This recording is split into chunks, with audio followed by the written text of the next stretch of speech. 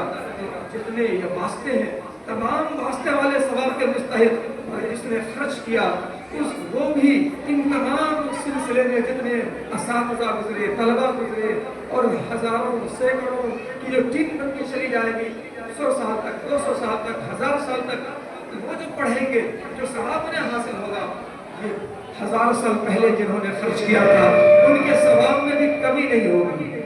تو یہ بات حدیث شریف کہتی ہے ایسا صدقہ جاریہ ہے جس کا سلسلہ قیامت تک رکنے والا نہیں۔ تو یہ تیسری بات تھی کہ آپ کے جیب سے نکلنے والا سب سے بہترین پیسہ وہ جو اللہ کے دین کی سربلندی، اسلام کی سربلندی اور علوم نبوت کی اشاعت میں خرچ ہو، اس سے بہتر پیسہ آپ کے جیب سے نہیں نکلتا ہے، وہ بہترین پیسہ ہے۔ اس لیے میں اپنی بات کو سمیٹتے ہوئے ختم کرتا ہوں کہ مدرسہ اسلام نافذ القرآن جو عیدی بازار یہاں چل رہا ہے یہ یقیناً اللہ کے دین اور علوم نبوت کو پھیلانے کا، اشاعت کا فیضہ انجام دے رہا ہے، اور آپ کے بچوں کے دلوں میں ایمان کو بٹھانے کا اور ان کی تربیت کا بہترین فیضہ انجام دے رہا ہے۔ یہ کسی بھی بچے کے لیے اور کسی سرپرست کے اولاد کے لیے اس سے بہتر کیا جگہ ہو سکتی جہاں ان کے بچوں کی ایمانی تربیت، دینی تربیت اور ان کی اصلاح ہو رہی ہو۔ اس سے بہتر ایک ماں باپ اپنی اولاد کے لیے کیا سوچ سکتا ہے جب اس کے دینی تربیت، اخلاقی تربیت اور ایمان کی تربیت اور ان کے دلوں کو ایمان سے جوڑنے کی تربیت ہو۔ اس سے بہتر عطیہ کوئی ماں باپ اپنی اولاد کو نہیں دے سکتا۔ آج کے حالات میں آج کا اور بھی عرض کرتا ہوں، آج کے حالات میں دیکھتے ہیں میں بات کو ختم کرنے کے قریب مجھ سے 1-2 منٹ لوں گا آپ کا. مجھے بہت قلق ہوتا ہے, بہت افسوس ہوتا ہے کہ ہر دن کوئی ایک خبر آتی ہے کہ ہماری مسلم سماج کی بچیاں غیروں کا ہاتھ رنگ رہی ہیں, مہندی لگا رہی ہیں, گھر بسا رہی ہیں. میں اس میں سب سے پہلا قصوروار ان بچیوں کے ماں باپ کو دیتا ہوں کہ اگر آپ نے دین کی اہمیت سمجھی ہوتی, اگر آپ نے ایمان کی قدردانی کی ہوتی, اپنی بچیوں کی ایمان کی بنیاد پر تربیت کی ہوتی, ایمان کو مضبوط بنایا ہوتا, تو طوفان بھی آ جاتا تو بچیاں ادھر نہیں جاتی تھی. ایسا ایمان دل میں, ایسا ایمان راسخ کرتے ماں باپ, ایسی تربیت کرتے ماں باپ. ماحول کہاں بنایا گھر میں, دین کا ماحول کہاں بنایا؟ ہر ایک کے پاس تو موبائل ہے, مختلف چیزیں دیکھ رہے ہیں, کارٹون دیکھ رہے ہیں, یہ دیکھ رہے ہیں, وہ دیکھ رہے ہیں.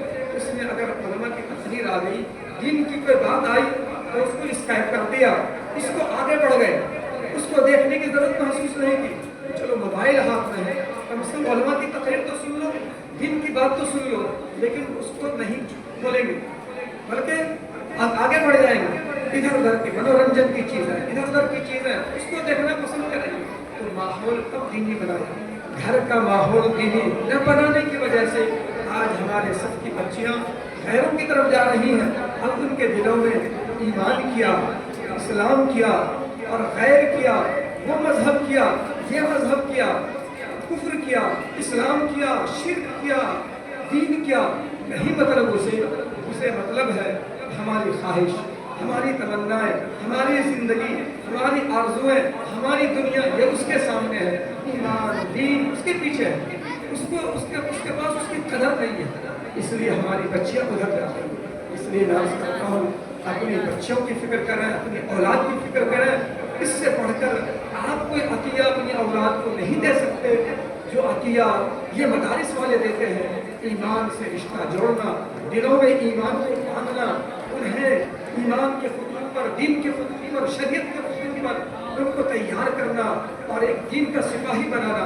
اس سے بڑھ کر مسلمان بچوں کے لیے کوئی اور قیمتی چیز نہیں ہو سکتی جو مدارس کر رہا ہے. بہرحال یہ ہوتی چلے گئی. میں انہیں چند کلمات پر بات کو ختم کرتا ہوں. دعا کروں اللہ تعالیٰ اسلامی حفظ القرآن اور دیگر دینی مدارس اور علماء اور مسلمان تب تمام کی اس ملک میں حفاظت فرمائے, ان کے ایمان کی, دین کی, اسلام کی, شریعت کی, جان کی, مال کی, عزت و عبد کی اللہ حفاظت فرمائے. ہمارا توفیق الا باللہ وآخر دعوانا الحمدللہ.